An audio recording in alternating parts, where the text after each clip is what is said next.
Hello everyone, thank you for tuning in to another episode of Hashtag Make It Together, How to Make a Simple Dinner. So tonight I am not making a dinner because it is my mom's birthday, so we are going to go enjoy somebody else make us a dinner. So I'm going to be making a cake. It's going to be an interesting kind of cake because the recipe that I have is for these brownies that I've made and they are amazing. And then I'm going to make like a chocolate mousse for the icing. It's going to be gluten-free, relatively healthy. I mean, you have the chocolate, so that has the sugar in it. Okay. So let's go ahead and get started. So the first thing I'm going to do, because it has to chill, I'm going to go ahead and start with the chocolate mousse. So I have a can of full-fat coconut milk. I need to get a third cup of that, and then I'm going to mix it with the chocolate chips, the little bit of salt, and the cocoa powder, and then we're going to put it all in the pan, so let it boil, and then we're going to cool it. Alright, so we're going to go ahead and get started. I still like chocolate chips in my mouth. I'm trying to like swallow. Okay, so I'm going to go ahead and turn this on medium, and then I'm going to start adding in all the ingredients. This is for the mousse that I'm going to use as frosting.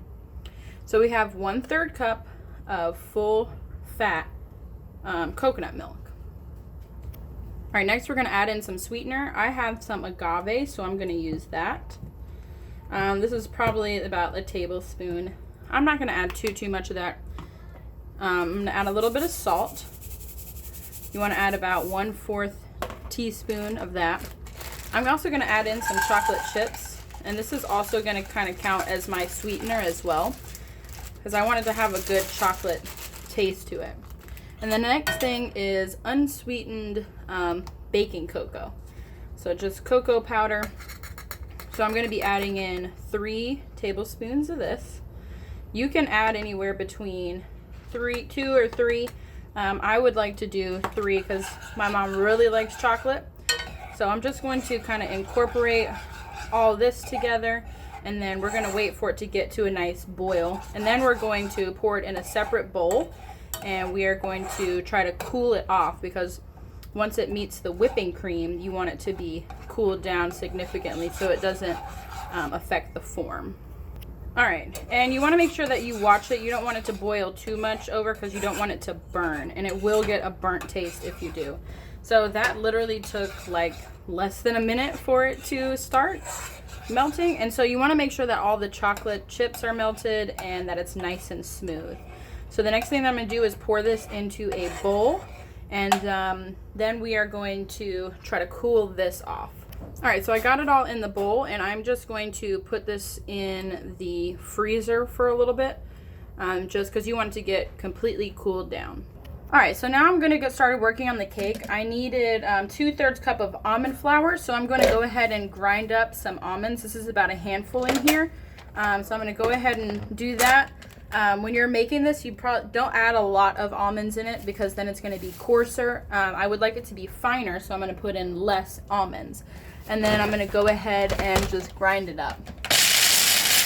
And so before I start with the cake, I'm going to put this bowl into the freezer. You want to have a chilled bowl when you are whipping up the heavy whipping cream. So I'm going to go do that really quick. All right, so the next thing I'm going to do is add in the rest of the ingredients for the cake. So we're going to be adding in some baking soda.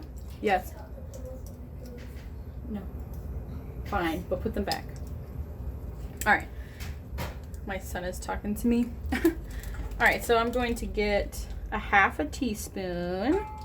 Sprinkle that in there. All right, and the next thing I'm going to be adding is a little bit of salt. Of course, if you can't have salt, you can definitely omit that. It's not 100% necessary. All right, the next thing that I'm going to add is 2 tablespoons of cocoa powder, baking cocoa. All right, I'm going to add that in there. Maybe just a wee bit more because I do like it chocolatey. All right, and then I'm going to stir up the dry ingredients. That's it for the dry ones.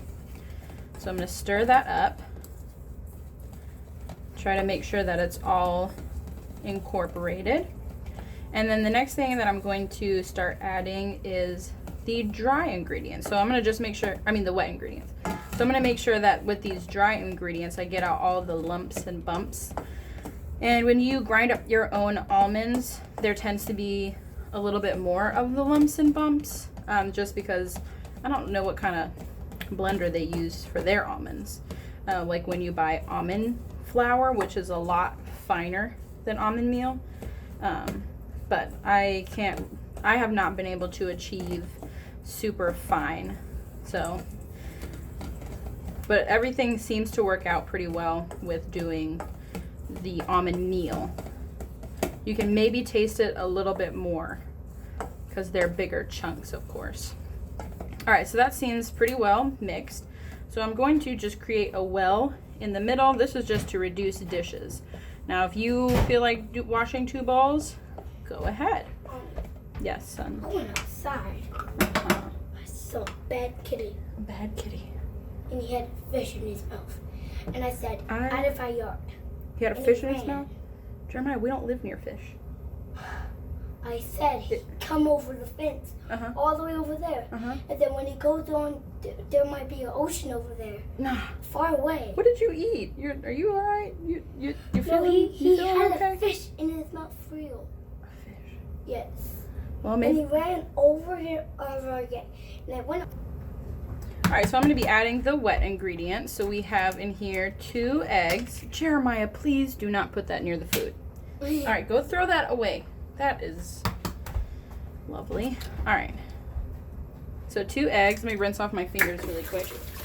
All right, the next thing that we're going to add is 5 tablespoons of coconut oil. This coconut oil is super soft, which is why I'm not melting it, because it's very soft. But if you have like the harder coconut oil, then I would recommend. Dang it, I was so not counting. I was just talking. Okay, well, there you go. I hope that's about right. All right, let me rinse this off. All right, next is going to be some vanilla extract. This is also optional, by the way, if you don't want to have that. We're gonna be adding 1 teaspoon, all these spoons. All right, 1 teaspoon of that. All right, and then the last ingredient, I've made this brownie recipe twice. One time I used it, one time I didn't, and it still came out and tasted great. So I like adding a little bit of peanut butter to it, and I like peanut butter and chocolate together. So we're just gonna drop him in there, and I'm going to use the mixer, and I'm going to mix all of that up. Not so rough though.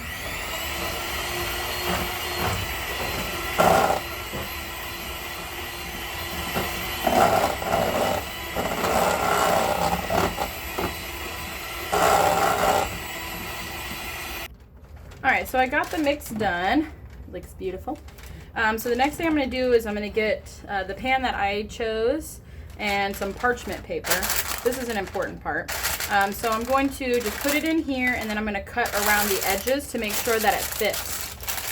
So I'll just do it like that. Make sure that it's nice and even how I want it. And then just cut around it. I think it just makes it a little bit neater when you're trying to make the food.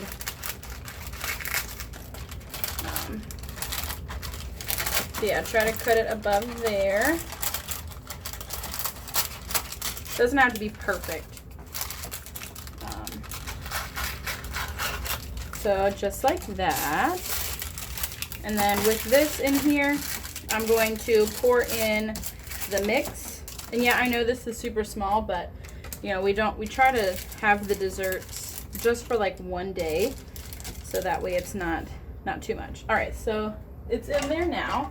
So I'm gonna get a spatula, and I'm going to go ahead and start putting the mix in. So the oven is preheated to 350, and then we are going to put this in here first for 10 minutes. We're gonna check it after that, and then you can do it, you know, based on that, you can do 5-minute intervals if you think that it is close to being done. Just keep an eye on it.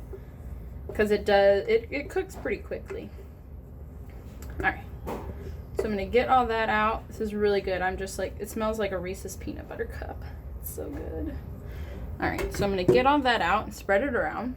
All right, so it's all cute and ready, and I'm gonna go ahead and stick it in the oven for 10 minutes. All right, now we're gonna get started. As you can see, this bowl is super cold, but that's what we want.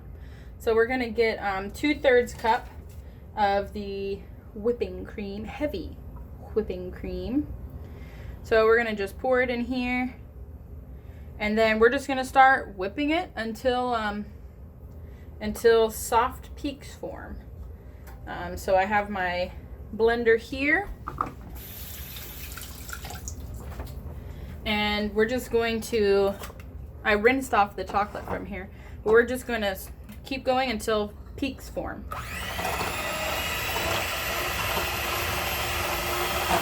Alright, so we have whipped it. You can kind of see how stiff it is. So I'm going to go ahead and add in the chocolate mixture, which is definitely cold as well.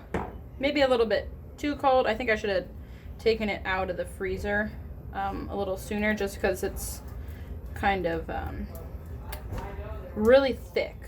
So I'm going to try to get all that out, and then we're going to mix it again. Alright, so I have the chocolate in there. I'm going to go ahead and just whip it up some more.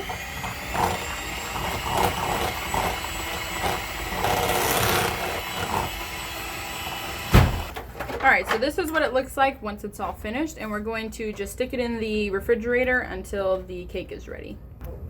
Alright, so the cake I took it out at 10 minutes. It still needed a little bit more time, so I put it in there for another 10. The icing / chocolate mousse is all done. That's in the refrigerator. So I am going to wait for the cake to be done, and then I'm going to leave it out while we go to eat, because it needs to be completely cooled before we put the icing frosting on it. So I'm going to add that on my Instagram. I'm going to have, of course, the final, like I always do, but then I'll have like the cake when it comes out, and then I'll kind of try to take pictures through my icing process, which, yeah, that's, like, I can make things taste good, but looking good is a different story. So obviously I'm going to try my best, but it always ends up looking definitely homemade. But I'm going to try to put some pictures on Instagram so you guys can kind of see that process, and then see, of course, what it looks like when it's done. And I'll give you guys my honest opinion of how it came out, because I've never done the mousse as a frosting before. So we'll see how that turns out. I tasted it, and it's really good. It's got a good chocolate flavor. I intentionally did not add a lot of sweetener to it because I like it to have somewhat of a bitter chocolate taste, and it's perfect. But if you wanted to add more sweetener, you can add honey, you can add, I used agave, and you can just kind of tweak that to how much you want in there. So if you have watched this far into the video, thank you so much for watching. I hope you guys enjoyed it. And if you tried out this recipe, please let me know how it came out for you. I would love to get your feedback. So be sure to check out my Instagram. I'll put my Instagram name below, and I'll see you guys next time. Bye.